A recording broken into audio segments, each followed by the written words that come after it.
Welcome to the podcast. My name is Jamie Knight, and I'm a realtor with Real Broker right here in Cajun Country, Lafayette, Louisiana. The goal of this podcast is to provide massive value by bringing insider access to our area's top agents and find out how they've been able to achieve massive success in their business. My hope is that you take a few things away from their experiences to grow your own business. My guest today is a fellow real agent, Kelly Guidry.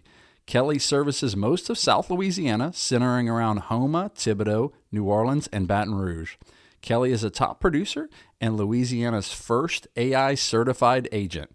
Kelly is also the host of Negotiators Lux. Welcome to the podcast, Kelly. Thanks for having me, Jamie. All right. Happy to have you. Yeah, she came down and got to hang at the office with us a little bit and got to hear some of her stories. So I'm excited for you guys to hear what she has to offer because she is amazing and she's got so much going on and she's juggling so many things, but her tech side is just amazing. So tell us how you got into the business so we can get a little bit of framework on you. 19 years in the business. So I got into the business right before Hurricane Katrina happened. I was in college and stopped a little short of that college degree. I realized that real estate was always something that was intriguing to me. Anytime I'd travel, I'd always pick up the real estate section of the paper or the magazines. I was always thumbing through that. And my parents and some adults in my life flipped some properties when I was younger. And so being a part of that, real estate was just always a draw. And once I decided I wasn't going back to school, I did an online course for real estate and got that done in a short period of time. And voila, I started my real estate career. That was in July of 2005, and then Katrina hit August of 2005. So almost immediately, I saw exactly what real estate landscape was like when disaster struck right on the outskirts of where we were practicing. Because at that time I was only focused on like that Houma Thibodaux marketplace and New Orleans being about an hour away. And what happens when disaster strikes in any one area is that it sends everyone scurrying to the outskirts. And so at that time, you had to be hiding underneath a rock not to do well in business. Right. And so I did really good just in starting off, that first year. It wasn't even a full year, but received Rookie of the Year for the company and lots of promise for what was going to be me embarking on this real estate career. Yeah, that's awesome. Yeah, I was in the business at the same time, and I actually purchased my first house on the day Katrina passed. Really? Was the day that we closed and Hurricane Katrina passed. Yeah. But Lafayette wasn't that affected by Hurricane Katrina. I was out here. Like, this is where I came to for safety for Hurricane Katrina because we weren't sure. Was it Katrina or was it Rita? Maybe it was Rita. And that happened just like a week after Katrina. So super close, but I was out here in your area right around that time. So right when you would have been purchasing your first house. Yeah, I know, right? So same thing. Lafayette experienced a lot of growth with New Orleans. A lot of people came from New Orleans, especially business people. I feel like Lafayette got amazing people from New Orleans, and some people are still here that came from New Orleans after Katrina. You talked about like fake it till you make it, right? So getting into the business, right? You told me a story before. So tell us that story about how you had that first experience with fake it till you make it. Oh gosh, that was a phrase that I used when I was still very young, inexperienced. I was like mid-20s when I got into the real estate business. I'm totally aging myself now, but it is what it is. And fake it till you make it, right? That was something that we'd say to one another, like as friends, to just kind of get you over that hump. And if you've ever said a phrase that when you're in that situation, and all of a sudden the phrase is said and it becomes so awkward. That is what happened to me. It was early on in my career, within my first full 12 months of being licensed. And my broker actually brought me in on this deal to help this client. And he was a very savvy business owner. His family had owned businesses. He owned several businesses. And there was this trust of properties that they were, slowly selling off. And I went go meet him in his store. And man, my dad was even a customer of his. So like there was so much, right, that I had respect. I knew who this man was. He knew who I was before I got in there. And I was fortunate enough that my broker said, hey, go help him sell this rental property. And as we were talking, he commented on my watch. And my watch was one of those that, it had the white jelly band with the big face and the diamonds all around, and it was like the Michael Kors knockoff, right? Gotcha. I got New it Orleans from special. I got it from the New Orleans Jewelry Show. That's right. And he commented, and he's like, "Nice watch." And I said, "Yeah, it's fake. You got to fake it till you make it, right?" And as the words left out of my mouth, I just wanted to suck them all back in, or like shrink small, because I thought, here you are in front of this business guy, and you're like, yes, fake it till you make it. He's this business guy who is super smart and savvy and very down to earth and just a very genuine person. And he gave off that. Yet I was still new in the business, and I was also super nervous walking in there. And just as soon as I said that, and so while that was once my mentality and something that I would even say when I was very naive and early on, it's not something that I believe. And that was the moment. That was the pivotal moment for me, that I no longer believed it was fake it till you make it. And he taught me a lot. I enjoyed even watching him through that. My dad was in sales, and I got into sales even leading up to. I did sales in various fields before I got into real estate sales. And he told me, he was like, Kelly, soak up everything you can through these conversations and negotiations and everything that you're doing. And so I did. I was very present with Mr. Jim as we were going through all the things. And yeah, I do not believe fake it till you make it. Right. Yeah, anti-fake it till you make it. Yeah. Yeah, I like that. But that's good, because I may just say that. But yeah, that's a situation where you kind of put your foot in your mouth with this business guy who was definitely probably not attracted to, hey, this girl's going to fake it so you make it. This is probably a little bit more important than fake it till you make it. But I'm sure it was just a fun little joke, and he probably took it as that, So very fortunately that he allowed me the space to say it. I don't know what, if anything, he said, but it wasn't the last deal. It was our first deal we had done together. It certainly wasn't our last. And he gave me grace in that moment to learn and grow, because he didn't say anything. He didn't really make me feel uncomfortable about it. But when I left red in the cheeks, I've never used that phrase since. Yeah. Well, let's talk about learning and growing on that same topic. Like, let's talk about basically what we put in the intro of the podcast was that you're Louisiana's first AI certified agent. Tell us what that means. Because like for me, I'm like, I don't even know what that means. Yeah. So AI is such a buzzword these days, right? And it's coming. I can't even say it's coming. It's here. AI is here. So whatever camp you're in, they have people who love it, people who hate it. At the end of the day, it doesn't matter. It's here. And I feel like as a professional, it's my responsibility to lean into the tools and technology available to us and bring that to those that I serve in order to elevate and serve and support at the highest level. And so AI certified agent, it is, I believe that by being an AI certified agent, it allows me less time behind a computer screen and more time face to face with those that I serve. It allows me to utilize tools to leverage my time, which in turn allows me to serve more people. And so being that AI certified agent, it has certainly been a differentiational value inside of my business, and is continued to allow me to get business and help people sell homes faster and for more money. Right. But what does that look like, I guess, specifically, though, too? Like, what type of tools are you using inside of that AI? Like, I guess just so people can kind of maybe get a grasp of what that looks like. So on the marketing side of things, like we utilize ChatGPT, but when it comes to ChatGPT, I think a lot of people are using it. However, it's the way that it gets used, almost like gym equipment, right? You can have a lot of people using the gym equipment, but only some of them are using it right, and others are exerting out and not getting the result that they want. And so I understand how to use ChatGPT at a higher level, so I'm able to customize it.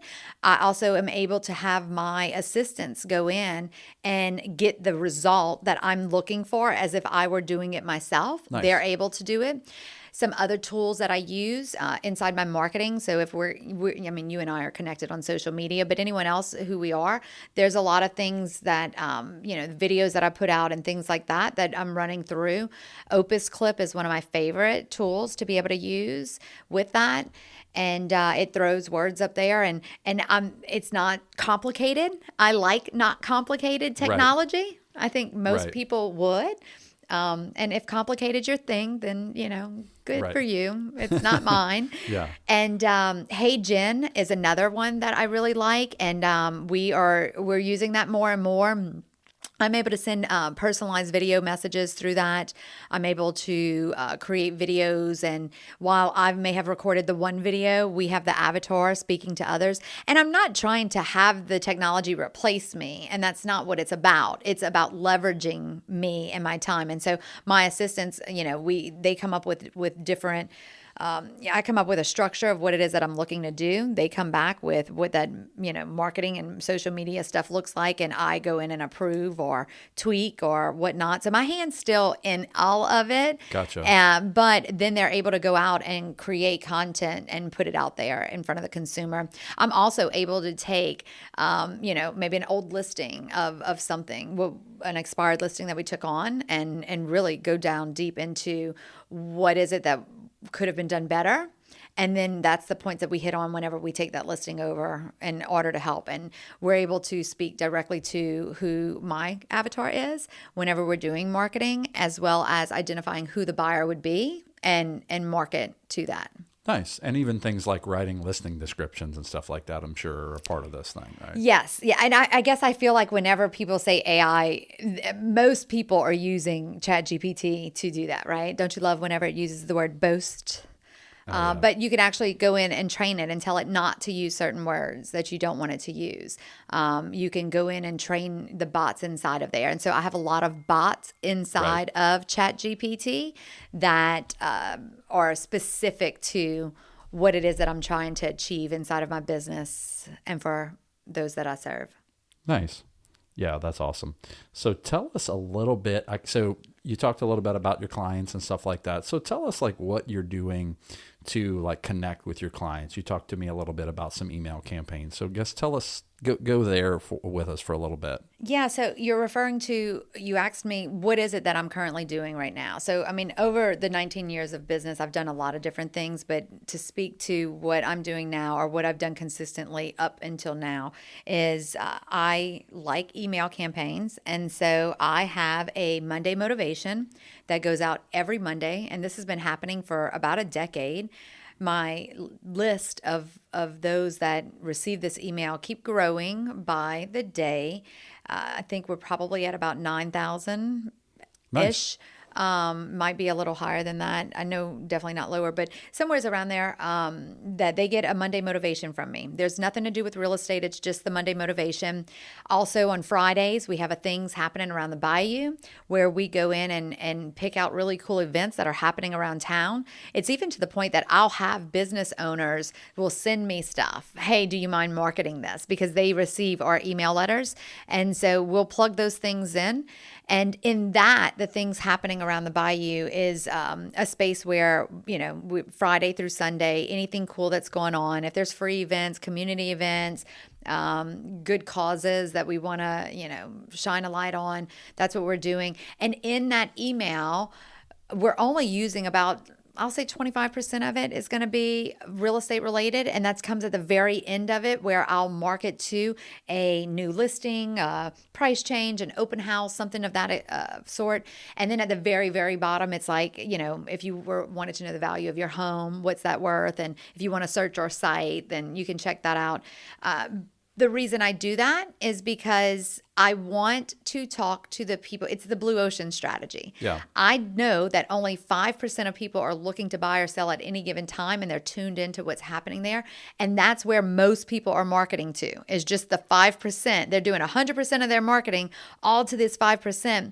And for the same reason why whenever you walk into a store, to buy shoes, if the shoes person says, how can I help you? You're like, oh, no, I'm good. I'm just looking, right? You're there to buy shoes, but at the same time, you don't want to be bothered by it. Well, if everybody's marketing to the the only 5%. I don't want to market to that. I want to market to 100% of the people. So I'm marketing to those 5%, but those other 95% who just like the newsletters because they want to see what's going on around town, yet they see the listing and they know little Susie and Johnny are going to buy a house and they're looking for a house and maybe they might like this house. And all of a sudden they email out the letter over to someone. So we see it, forwarded on to other people, which is really cool too, and have gotten phone calls that way. I've even gotten calls from my mom. She worked at this really big medical organization, and she's like, Kelly, I went to the copy machine, and your newsletter was printed out on the copy machine. Wow! And she was so excited that somebody in this huge, and I mean, there's hundreds of employees that work inside of that organization, and she was super excited that happened. I was like, oh well, I guess it's doing what it's supposed to be doing then. Yeah, absolutely. Yeah, I love that because I'm a big email person, so we're speaking the same language. And when you were showing me the pictures of it and everything, I said right away, I said, Kelly, text me the pictures because I want to go through it later and look at what you're doing. And we're gonna both probably be on each other's email lists and share ideas and strategies and things that are working for us. So that's the beauty of even our model is that we're very collaborative. Even you and I are in different markets, but we're sharing ideas and we're passing information because I'm an email guy. Yeah, that's a way that I generate my business, and that's the way that I show consistency, build trust, over the long term. And I'm doing the same thing or a similar thing with my weekly email. Mine goes out. Yours is Monday Motivation. Mine is, I do mine Wednesday mornings at 5 a.m. And we're talking about everything from, Lafayette banning Airbnbs. What does that look like? Give us a copy of the ordinance. What do we need to know about that?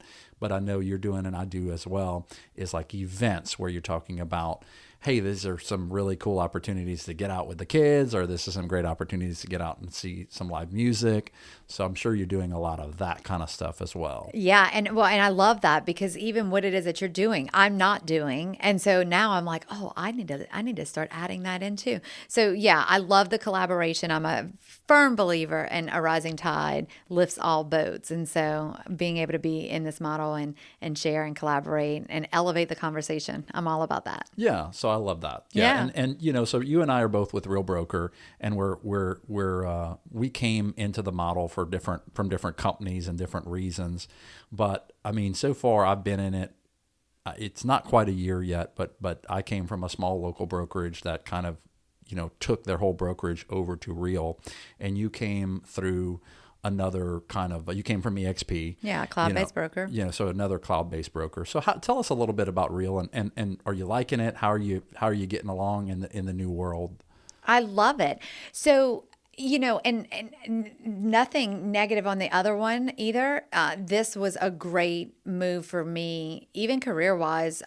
It allowed me to link arms with people that were here locally, and through that made some connections that have brought me on paths that has elevated. And so I didn't even realize that it was going to do that. There were already, when I got here, there were some cool things. I didn't have these monthly fees that I had otherwise. And look, while there are you can split hairs this way or that way, I always had my own tools. So that way if I ever moved brokerages or companies, because, it's kind of bound to happen over a course of 19 years, that I wanted to have control over that information. I didn't want to be, locked into some broker has all of my information, because I did that and I understood the pain of having that kind of setup. And so I already had my own systems and tools and things like that. And so I wasn't using theirs, but I was having to pay technology fees. So that was cool that was cut out. I really liked the way that some things were being handled in regards to, all the lawsuit and all that stuff, because I made a move while some of that stuff was going down, and leadership. I love the idea of that it is a smaller company, yet it's on this growth trajectory, and also because of being able to go and attend the events, you really get to meet the people who are at the top, putting all these things together and building this thing out, and these brilliant minds. So to be able to be a part of that is super exciting. Yeah, awesome. And I think I feel the same way. I think it's a great opportunity. And, really the fun part about even the podcast is just getting to hear everybody's stories and And people like you who are super successful and have done really nice volumes and continue to break records and be top agents and and everything else are so willing to share. Whereas you see other companies and maybe that top agent is just kind of like unattainable, unreachable. They're just like out of touch, they're just doing what they're doing, but they're not really willing to share what they're doing. And you and I are doing something very similar, and we can help each other out. We're not competing. Right. I always say it's, competition only exists at the bottom. Collaboration exists at the top.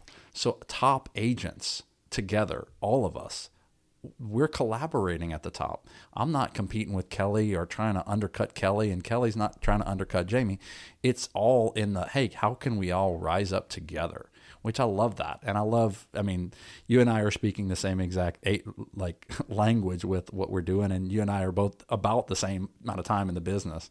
So It's funny to see where the growth is and getting excited about growth again and rising up and all that stuff, even after 20 years, Yes. It's like I feel like there's a fire going, burning inside. It's crazy, to feel that away again. Whereas for so many years, and maybe you can speak to that too.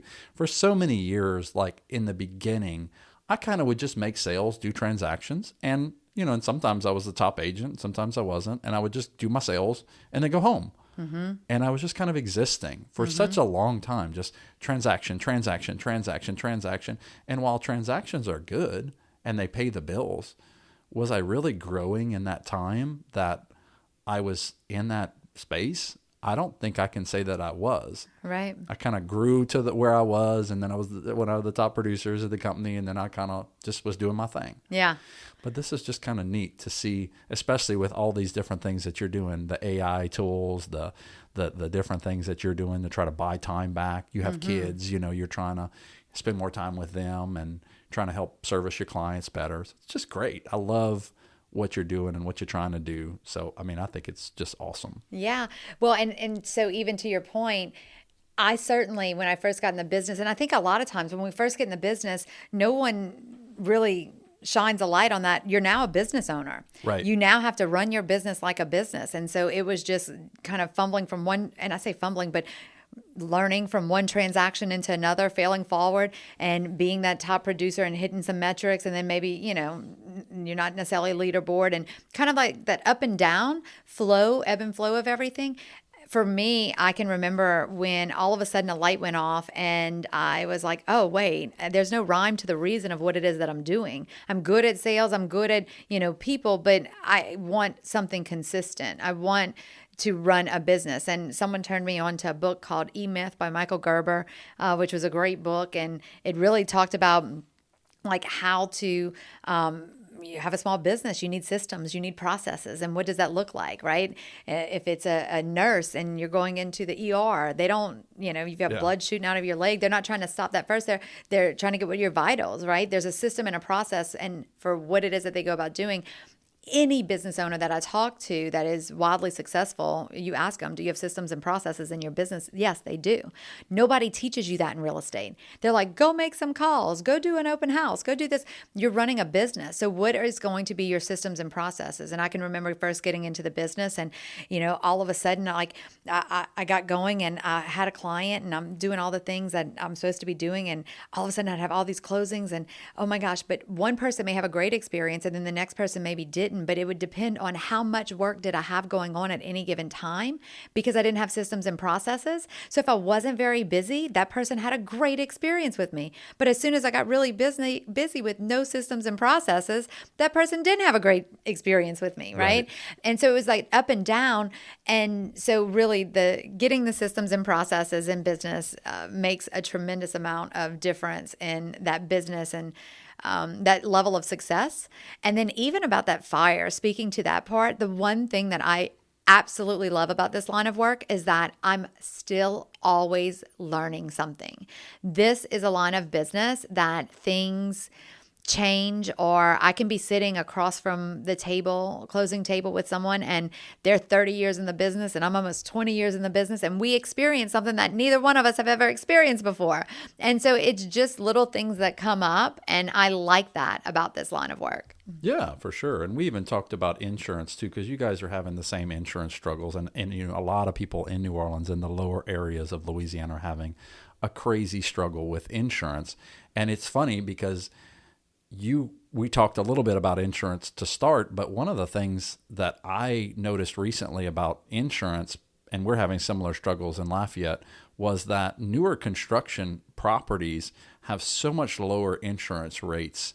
And that was just a neat little cheat code that I found out even this last couple of months, selling a lot more new construction, was like, hey, I'm seeing the dollars and cents at closing, and I'm saying, man, you could be paying 3 times the amount in insurance for an older property. And that's I know right. With you being in lower areas, I'm sure that difference from insurance might be vastly different from a new construction to an older construction home. It absolutely is. And so we got on that conversation because you were asking, what are the things that I'm doing inside of my business that I'm doing consistently and things like that? And whether it was email campaign, I mentioned that I'm also doing mailers, and not, over the course of my career, I have done mailers, and then there's been times that I haven't done mailers. Well, right now I'm doing mailers again. And I identified a neighborhood that's a new construction area that fit my criteria of what it is that I was looking for. I'd already sold some properties in there. I had, at this point, probably 10 properties that I've sold.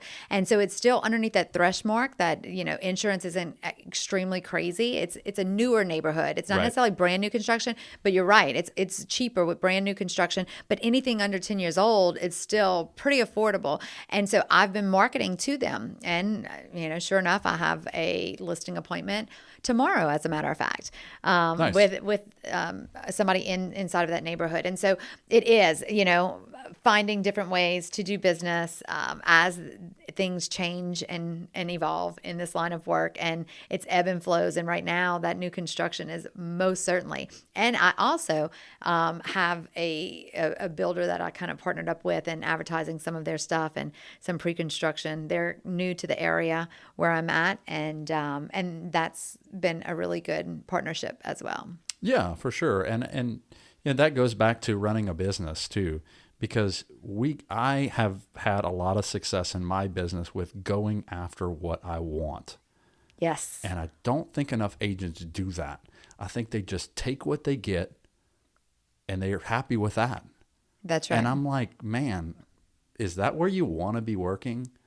And even what I take on, does it fit who I am, or do I really feel like I can help them? Because there are some properties, even in Lafayette, I get a lot of calls that say, do you do commercial? Mm-hmm. I say, possibly for a bank that I work with, but not really other than just the banks that I work with for foreclosure properties, because I know that they would be better served somewhere else. And when you're doing nice production and you're a top producer or whatever, you can choose, hey, I'm not going to take on that commercial listing because I don't think I can serve them well.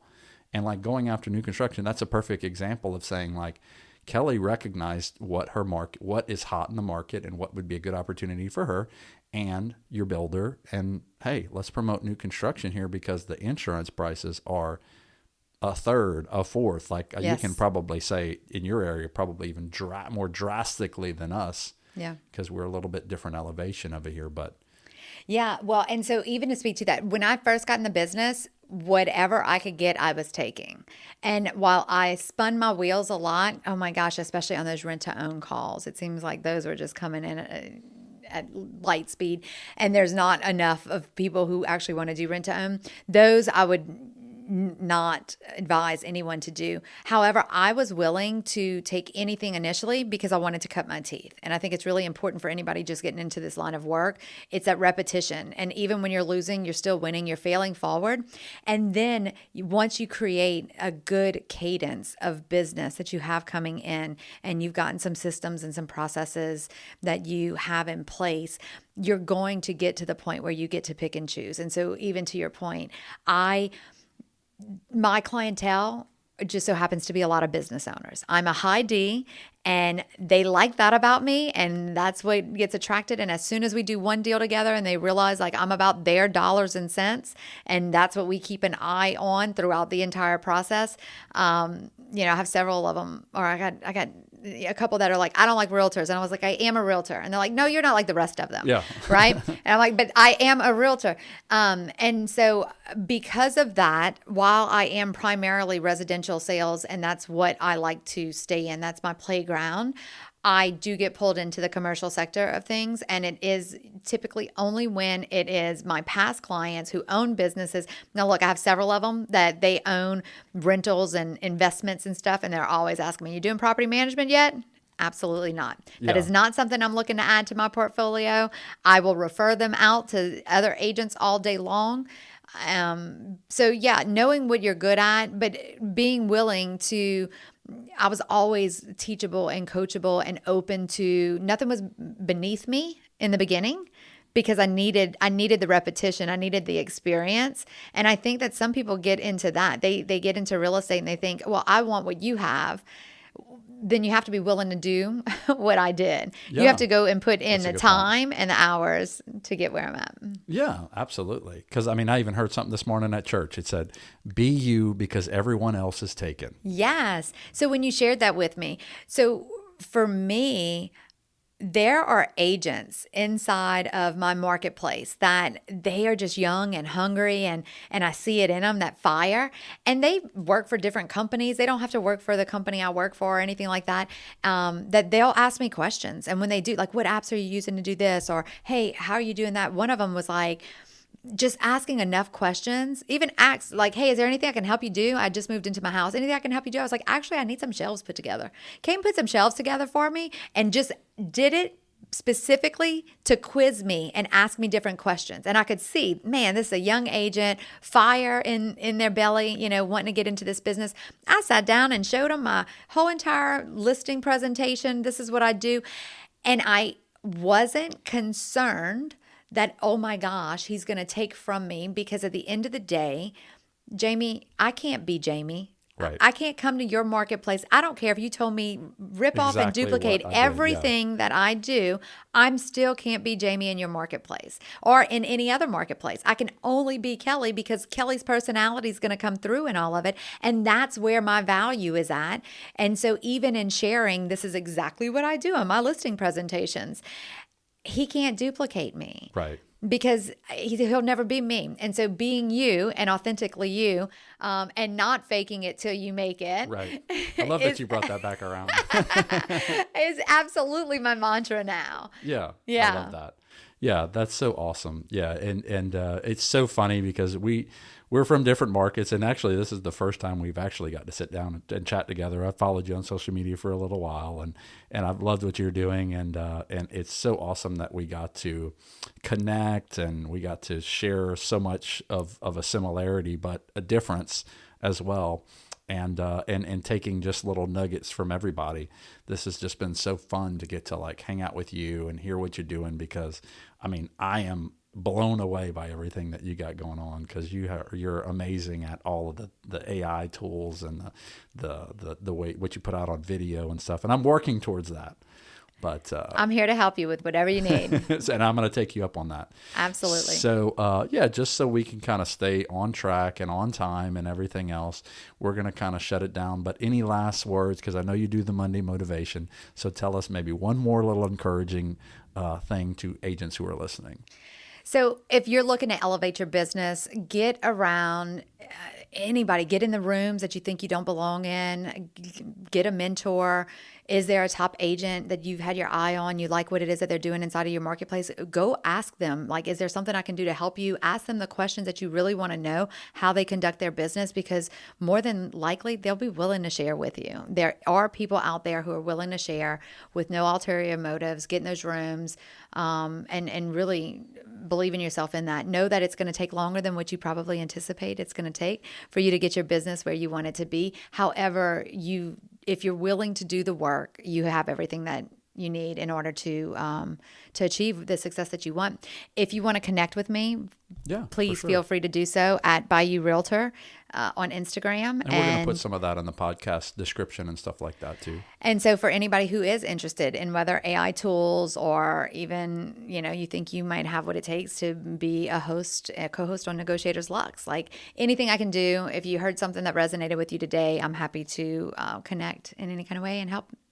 Cool. Yeah. I really appreciate that. That's awesome. And just like you said, being in bigger rooms, even just, being amongst everyone that's been on this podcast is just, getting to be in that room and sharing our room with the nation has been fun, because the things that we're doing here in Louisiana are things that can definitely be replicated in other states, and the similar struggles that we're having definitely will resonate with them. So I appreciate everyone listening to the podcast. So I'm going to put Kelly's information in the details of the podcast. I'll put my information in the details of the podcast. So please connect with us on social media. We would love to help you, give you a little bit of encouragement, and connect with you. So Kelly, thanks again. I really appreciate it. We're going to close it out with that. So I hope that everyone has an amazing day, and please feel free to reach out if we can ever help you